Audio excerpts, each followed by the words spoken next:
नमस्कार, छायाज रेसिपीजमध्ये आज आपण मुगाच्या डाळीपासून खूपच चटपटीत अशी रेसिपी बनवतोय। तर इथे मी अर्धी वाटी मुगाची डाळ घेतली आहे। ही डाळ आपल्याला 2 ते 3 वेळा स्वच्छ धुवून घ्यायची आणि यानंतर 3 ते 4 तासासाठी भिजत ठेवायची आहे। तर इथे मी आधीच ही डाळ भिजत ठेवली होती। तुमच्याकडे जर वेळ कमी असेल तर तुम्ही 1 तास कोमट पाण्यामध्ये भिजत ठेवली तरी चालेल। तर डाळ अगदी सॉफ्ट झाली। ही डाळ आता आपल्याला वाटून घ्यायची आहे। डाळ वाटण्याआधी आपण एक वाटण तयार करून घेऊया। तर इथे 1 चमचा धने घेतलेत, अर्धा चमचा बडीशेप आणि अर्धा चमचा जिरं घेतले आणि हे जाडसर असं वाटून घ्यायचं आहे। तर इथे हे पहा वाटून घेतलंय मी। तर हा तयार मसाला बाजूला काढून ठेवूया आणि याच मिक्सरच्या भांड्यामध्ये आता आपण डाळ वाटून घेऊया। तर डाळीतलं पाणी सगळं निथळून घ्यायचं आहे। तर इथे आता सगळी डाळ मिक्सरच्या भांड्यामध्ये काढून घेतली। आता पाणी न घालता आपल्याला ही डाळ वाटून घ्यायची आहे। तर पहा अशी जाडसर डाळ वाटून घेतली, पाणी अजिबात घातलेलं नाही आहे वाटताना। आता ही वाटलेली डाळ एका बाउलमध्ये काढून घेऊया।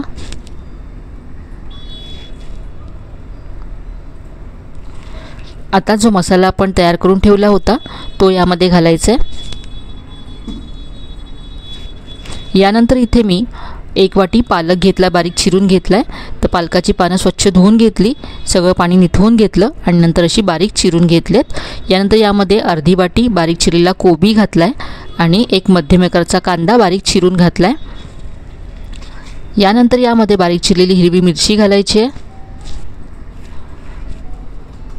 बारीक चिरलेली कोथिंबीर घातली। यानंतर चिमूटभर हळद घातली, चवीप्रमाणे मीठ घालायचं। इथे मी आता चवीप्रमाणे लाल तिखट घालते।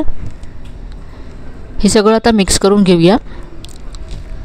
आपण जी डाळ वाटून घेतली ती सुद्धा ओलसर होती, त्याबरोबरच पालकाला सुद्धा भरपूर प्रमाणामध्ये पाणी सुटतं। तर आधी हे असंच व्यवस्थित मिक्स करून घ्यायचं।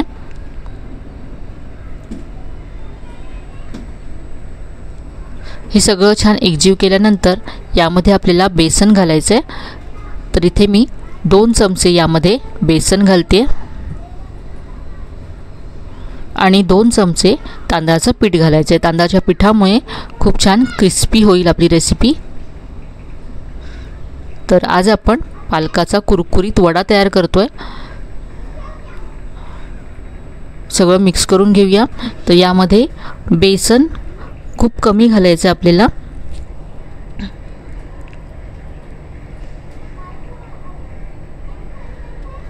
तुम्हाला हे जर ओलसर वाटत असेल तर आणखी 1 चमचा यामध्ये तुम्ही तांदळाचं पीठ घालू शकता। हे पीठ आता तयार आहे वडे बनवण्यासाठी। हे आपण बाजूला ठेवूया आणि वड्यांबरोबर खाण्यासाठी चटणी तयार करूया।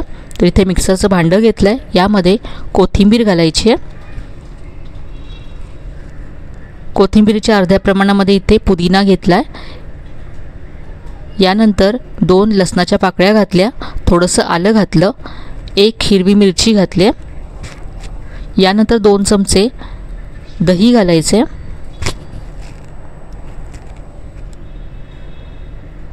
चवीप्रमाणे यामध्ये मीठ घालायचे आणि पाव चमचा जिरेपूड घातले। आता पाणी न घालता ही चटणी वाटून घेऊया। तर इथे मस्त अशी आपली आंबट तिखट चटणी तयार आहे। कुठल्याही पकोड्यांबरोबर ही चटणी खूप मस्त लागते। चटणी तयार आहे, आता आपण वडे तयार करूया। तर हे जे तयार करून ठेवलं होतं आपण मिश्रण, त्याचे असे गोल वडे करायचेत। हे वडे आपण 2दा फ्राय करणार आहोत, त्यामुळे ते छान क्रिस्पी होतील। तर असे गोल आकाराचे वडे इथे तयार करून घेतलेत। इथे आता मी कढईमध्ये तेल गरम करत ठेवलं होतं। तेल मध्यम असं गरम करून घ्यायचं आणि यामध्ये हे वडे सोडायचेत आणि पहिल्या वेळेला आपण जेव्हा तळू तेव्हा हे कच्चेच आपल्याला काढून घ्यायचेत, अर्धवट तळून घ्यायचे।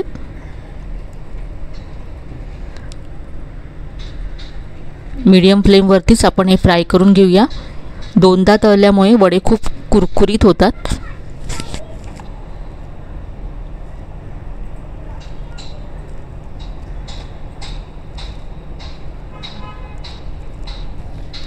तर हे वडे आता मी काढून घेते।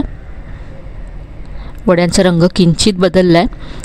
असेच हे सगळे वडे आता मी फ्राय करून घेते।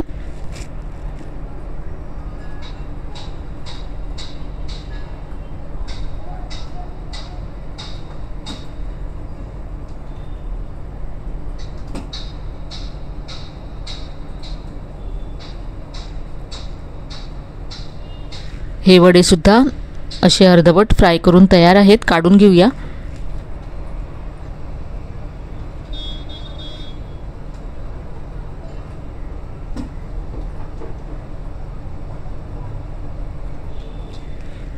इथे आता सगळे वडे असे फ्राय करून तयार केलेत। आता यातला एक वडा असा घ्यायचा, हे थोडेसे थंड झालेत। आता वाटीने असे हे प्रेस करायचेत, चपटे करून घ्यायचेत। तर असे सगळे वडे आपण तयार करून घेऊया। तर ते पहा सगळे वडे असे वाटीने मी चपटे करून घेतलेत। आता हे पुन्हा आपण फ्राय करूया।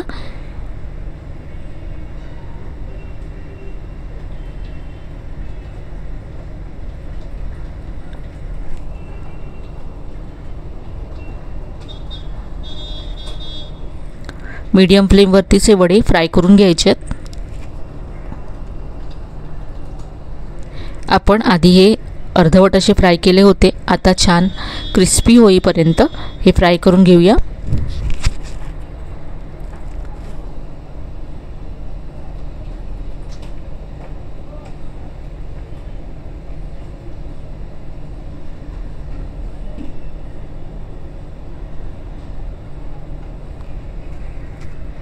तर मस्त असा गोल्डन ब्राउन रंग आला वड्यांना।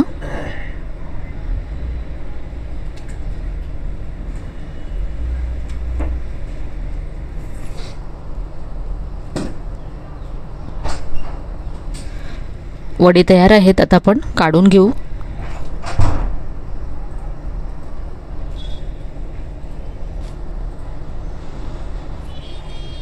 याच्यातलं तेल निथळून आपण काढून घ्यायचे आणि असेच उरलेले वडे सुद्धा इथे मी आता फ्राय करून घेते।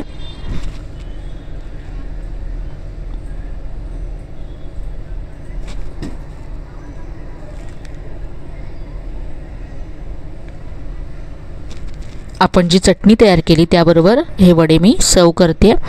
अगदी मस्त क्रिस्पी कुरकुरीत असे हे वडे तयार झालेत।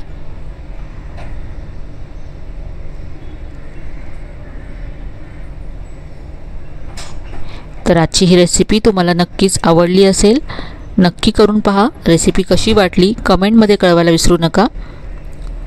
रेसिपी आवडली असेल तर व्हिडिओला लाईक करा, शेअर करा।